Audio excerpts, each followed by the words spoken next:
Hello and welcome to another Let's Play that I will be starting. This one's going to be as the Ottomans, which I've never actually played as before, which is quite strange. But yes, I'll be playing as the Ottomans. The main aim for this is I want to try and do expansion and be military, pretty much. I don't want to do world conquest, so I won't be going for much colonization. But I want to just be aggressive, just go out there, just kick some ass, that kind of thing, really. I will be trying to pick up some achievements along the way, one of which will be the Sultan, definitely the Sultan of Rum, because that's an obvious one. I will try and possibly see if I can get Master of India, but as there's so many provinces, maybe not, but we'll see. Rising Sun, another possibility, because I also would like to try and get the Silk Road as well, which kind of takes me along this route, and Sultan of Rum takes me this way. So we'll kind of see, and we'll get other ones on the way, like owning 200 provinces, that kind of thing. But we'll see how it goes as we go along. So, the Ottomans. We are currently starting the game at war. We are at war with Albania. There's the one province here, which I think we can kind of obliterate quite easily. We'll take that off. We know about that. We can convert provinces because at the moment we are Sunni, which means we have +1 tolerance to the true faith, we have +100% increased chance of a new heir, and we have -2% local missionary strength, which is not good at all. It's not good. So we have quite a few here that are still Orthodox, which we will need to change over. It's going to take quite a long time though, so we'd actually like to get some more missionary strength. Now, more missionary strength will come from piety, which is one of the things of this religion. I usually play as Catholics, Christians. But as a Muslim, you have a piety meter, and as you go further and further up to being pious, you gain more and more missionary strength, morale of armies, and fort defense. And also, if you declare war on infidels, you increase your piety. But if you declare war on other Muslim nations, you will decrease it. And on the opposite side, you've got lack of piety, so you become less and less, I guess, Muslim focused. You will increase your tax modifier to become more decadent, effectively. Increase your manpower modifier and lower your tech cost. So one of the things I would like to do is actually increase missionary strength for a while, and morale is always good. However, the lower tech cost is also nice as well, but I don't think it's actually as important for me at the moment, and manpower is certainly not as important for me at the moment, because as Ottomans, a lot of men is something you have. So it's one of those nations where you do not need to go for instance, quantity as your idea group. You don't need quantity. It's not one of those ones that you need at all.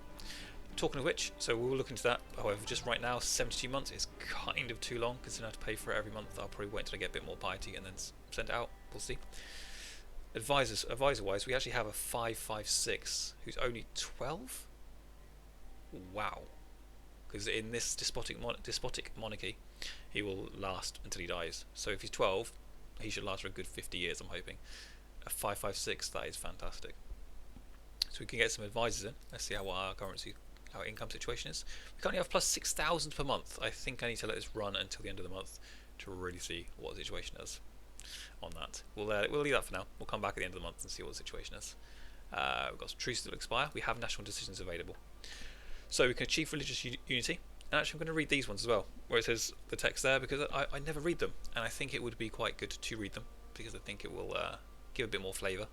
Just slow it down a little bit, really. I realise I do speak a bit too fast, and I don't really go into some of the details like this, but I think it'll be good for people who have just started watching, because Ottomans is kind of a starting game as opposed to anything else. So I can go for achieve religious unity. Our mishmash of faiths weaken us. To become strong again, we must convert our people to the true faith. So what we need to do is have religious unity of at least 100%, and select this mission will give us, upon completion, 10 prestige, 25 admin, and 25 diplomatic power, which is very good. That's very good for a mission. We can also improve relations with Dulgadir. So our relations with our neighbour have deteriorated too badly. We need to rectify this and repair our relations. So this is Dulgadir just here. And we get 3 prestige if we get our opinion over a 100. Well, their opinion of us over 100, which is possible because they're currently at 8, so all we need to do is send a diplomat there to just keep improving relations, which we could do because we could attack everyone else instead in the meantime.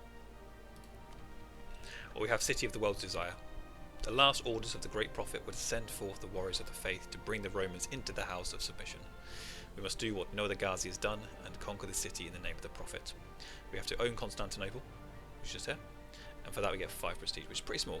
Now, with the Ottomans, a lot of the flavor texts are very much about conquering your neighbours and trying to restore the empire, sort of thing. Because you had Rome, the main Roman Empire you're aware of.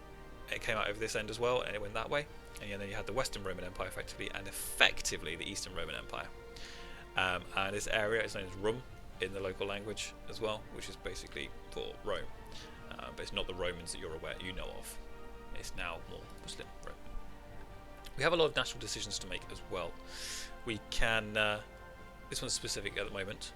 We'll go down to the bottom ones. Because we have Diplo, military or admin, +3 or above.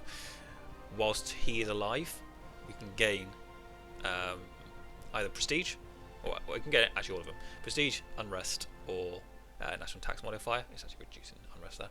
And for the top two, we gain piety, so we get more missionary strength, we get more morale, and we get more fort defense. However, for the increased tax modifier, we lose piety, and it is 15. So if we do all of them, we'll gain 5 piety. I think the missionary strength is what I really want, but there isn't a possibility for missionary strength, which is terrible.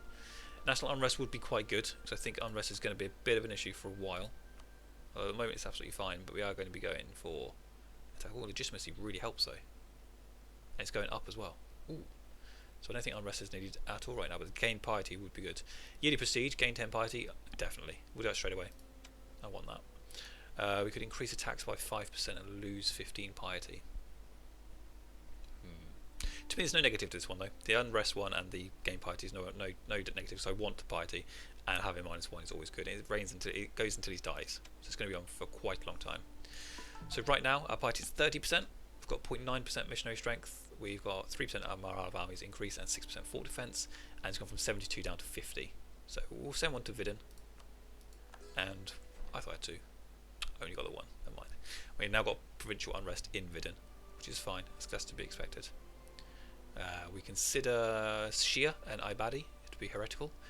Basically everyone else is a heathen. So the final ones, we could go back down by 15 piety, increase our tax. I don't think that's needed just yet. I think we might do, but not just yet. We'll see what the income's like at the end of the month. And for now, I'm not going to go for City of the World's Desire. I think I'm going to increase relations with Dulkadir and attack other people instead. Yeah, because one situation that we're in is that we have a lot of cores. All this area here, and this one in Albania. These are ours, basically 100% ours.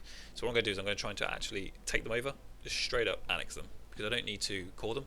I won't get as much aggressive expansion because of them. They are my land. Other people have them, they should not have them. So my aim is really just to take this land back. So since Dulkadir aren't actually allied with anyone, I might just... Oh, this is a new button, by the way. Abandon core. We haven't seen this before because I've never actually got to a place where I was going to do this. Click on that. Cost me 10 prestige and I get rid of the core. So I will be going to war. It's as simple as that. I will be going to war. We have Athens here. Albania, sorry. We're going for Albania.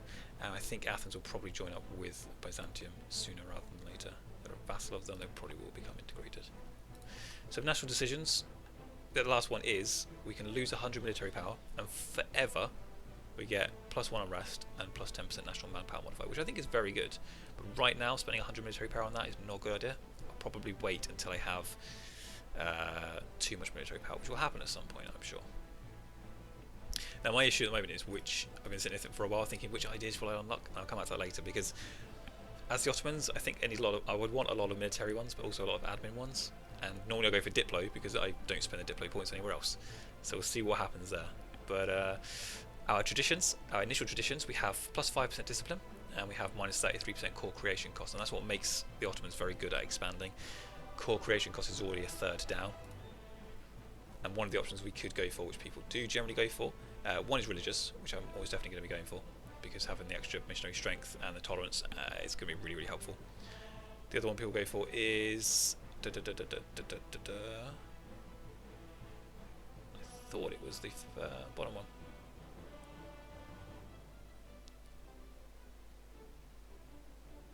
Administration, there is. Administrative ideas, because you get the -25% core creation cost on top of that, which really does help reduce it down by a lot. But for me, the mercenary cost I don't really need. Interest per annum possibly, more mercenary. I don't really know if I will go for administrative purely because of that. Yes, getting the first two would be very, very nice, and the last one would be quite nice. I think the rest of the idea group would kind of be wasted. Humanist, more unity, less unrest, more tolerance, less nationalism, accepted culture threshold, relations over time, tolerance of heathens, and also idea cost minus 10%. Overall, I think that's really, really strong. Because of the expansion, we're doing a lot of nationalism, a lot of clashes of culture and religion, and to be able to get that under control, it's going to be very helpful. We'll come back to that because it's not needed just yet. But yeah, a lot of these are bonuses basically for expanding and becoming more and more militaristic. Diplomatically, we are currently kind of no rivals. We're at war. We have no allies. We can't add a rival just yet. We can raise war taxes. Trade, we have none left over. Tech, we're doing fine. Just started out. Spiritual expansion will probably boost this at some point. Religion, you've seen.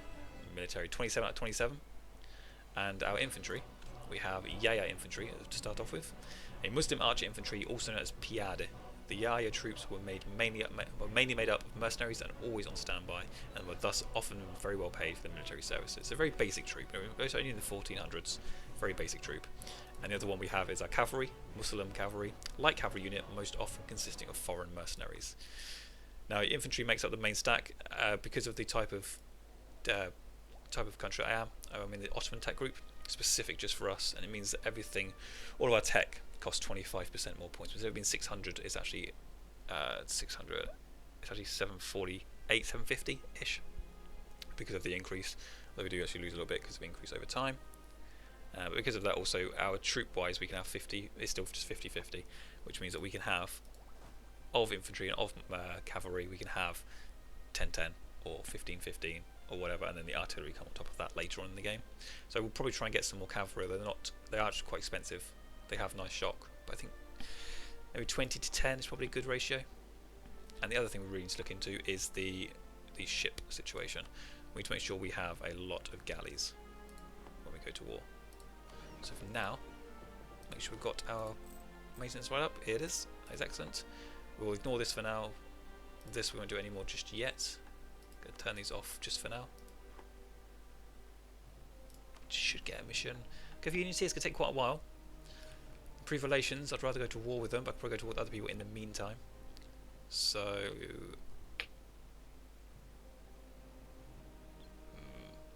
we'll see. One thing I do want to do though. What claims can I do on these guys? Because they're not actually allied with anybody.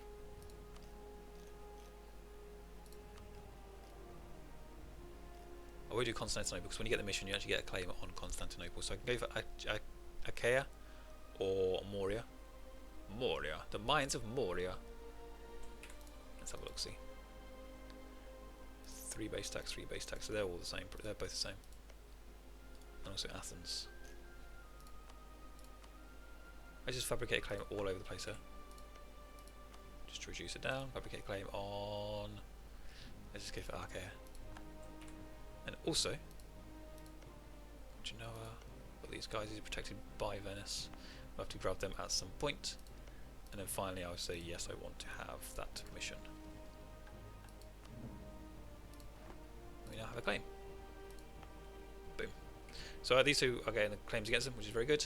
I can probably go to war with them relatively soon. Get them to release what we want. I'll probably also go to war this end as well before these guys actually start increasing relations with anybody, to be fair. We'll wait till that finishes. So in we go. We need to make sure we've got a general, which we do not actually have a general at all. Recruiting military power. A 3-1-2-1. So this means that they get an extra 3 on the fire phase. It again goes into the shock phase, where they get an extra 1 to the dice roll. Maneuver means that they got less. If they got higher maneuver than enemies, general, they will not get the crossing penalty. And then siege, it adds 1 pip to the siege counter when we actually go into a siege.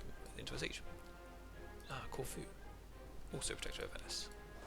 Yes, we certainly need to get involved there. So let's unboard and let's rock and roll. Oh, let's actually send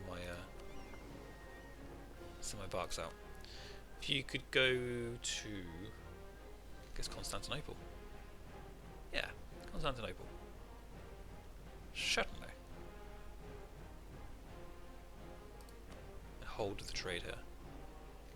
Where are my merchants? I've actually got one here at Aleppo and one here at Alexandria, so all pushing in. Makes sense. You can move down. You may as well just all get involved. Everybody get involved. And we get these guys to come down here, just to sit here and defend the seas. It helps us on our ticking war score. Helps us on our attempt to siege. Just see in a second. So when we go to actually attack, we have all these little pips here. This is the timer. It ticks round every day. It ticks round, boom, boom, boom, boom, boom, boom. And when it gets back to the top, it will roll the dice effectively. And it tells you how many times we've gone through. So 0 to 12 times. And then we have phase progress modifier. We'll lead the siege. We get an extra +1 to our dice roll. Because of artillery, we get 0. We have no artillery there. We're not blockading. We will be soon. So it's -2. When they come in, it'll go back down to 0. And because of the fort level, it's another -2. We've not breached the walls. When we do, we get a +3. And this is the dice roll. And this is the chance of it basically falling in the next turn. So what I'm actually going to do is take these guys, leave just enough. You'll see the -2 go away now. There we go, gone down to 0. I'm going to take away just enough.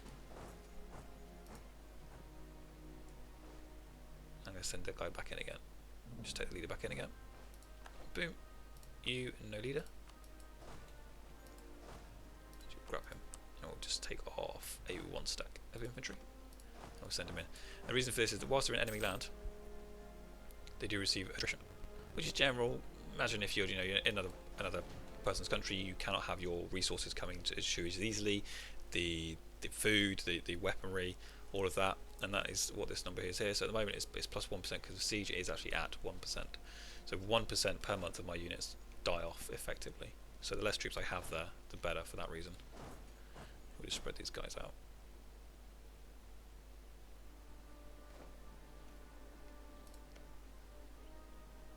Serbia. No one.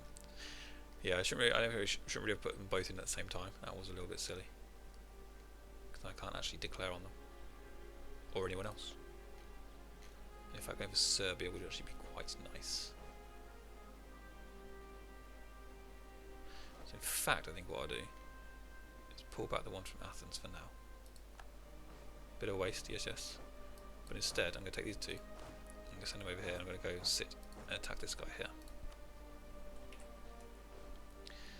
See, when I actually expand out, because I'm not going to use my diplomatic points very often for ideas, I think what I'll be doing is actually use my vassalize. I'll actually probably diplo vassalize as I go along, more than anything else, because now it costs a lot more vassalization, a lot more diplomatic points. So instead of wasting them, I will probably just go ahead and do that. Okay, if I just detach a siege, that's not enough. Let's just split in half and send these guys over here. We'll blockade this area, and then this area here as well.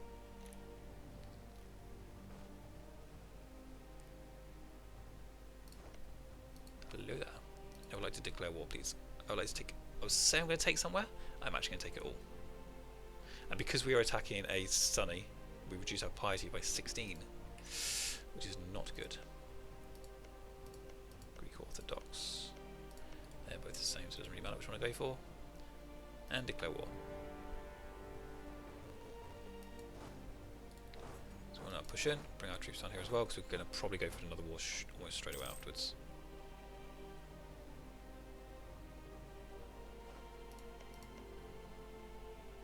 These guys aren't allied with anyone either. Who are you allied with? AQ.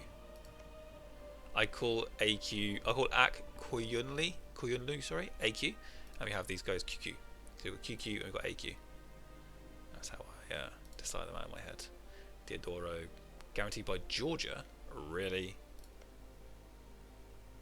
Could bring Georgia into a fight, it'd be quite good. Ah, they're not actually a core of mine. Okay, so next one I'd probably go for. I can go for QQ, or I can go for and Caraman at the same time, or I can go for just this 2 province here. Let's go for the 2 province here, to be fair. Can I start a war? Because it's been too soon since the last war I started. Now that makes me feel a bit like a warmonger, to be honest. Unfortunately, we're not going to be gaining any power projection because we can't rival anybody just yet. Which is certainly unfortunate. You Just go this way. You can go to there.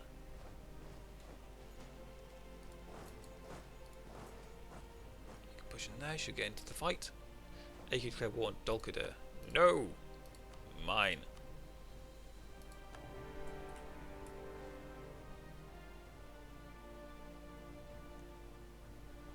Go, go, go. Let us try and get in there quickly before they do.